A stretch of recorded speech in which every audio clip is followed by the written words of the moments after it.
সোমবার বিধ্বংসী অগ্নিকাণ্ডের ঘটনায় চাঞ্চল্য ছড়ালো বালুরঘাট পৌরসভার 14 নম্বর ওয়ার্ডের চকভিগু শিমুলতলিতে। আগুনে পুড়ে ছাই দুটি ঘর, একটি 4 চাকার গাড়ি, মোটরবাইক সহ বাড়ির আসবাবপত্র। এই অগ্নিকাণ্ডের ঘটনায় চাঞ্চল্য এলাকা জুড়ে। জানা গেছে, এদিন শিমুলতলি এলাকার বাসিন্দা শিলাদিত্য মুন্সির বাড়িতে অগ্নিকাণ্ডের ঘটনা ঘটে। ফ্রিজে হঠাৎ আগুন দেখতে পান পরিবারের সদস্যরা।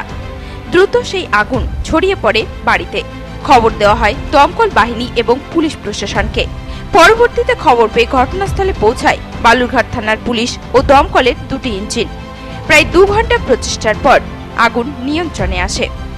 তবে এই অগ্নিকাণ্ডের ঘটনায় পুড়ে ছাই দুটি ঘর, একটি 4 চাকা গাড়ি, মোটরবাইক সহ বাড়ির বেশ কিছু আসবাবপত্র। প্রায় লক্ষাধিক টাকার ক্ষয়ক্ষতি হয়েছে বলে দাবি বাড়ির মালিকের।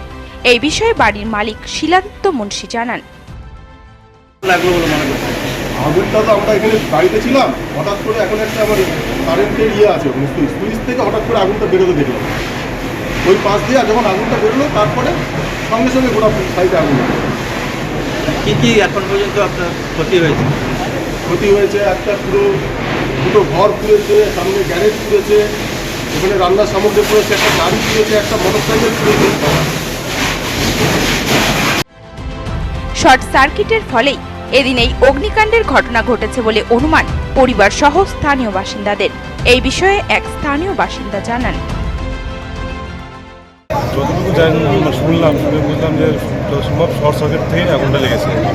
তো বাড়ির প্রায় অর্ধেকটা অংশ আগুনটা ধরেছে। আর্মির ঠিকঠাক সময় আসা সেটা তারা রক্ষা পেয়েছে। এখন আপাতত আগুন কন্ট্রোলে বাকি কাজগুলো তারা দেখছে ঠিকঠাক কোথায় আগুন ছড়িয়ে আছে। বালুরঘাট থেকে রিপন ভৌমিকের রিপোর্ট, নিউজ টুডে।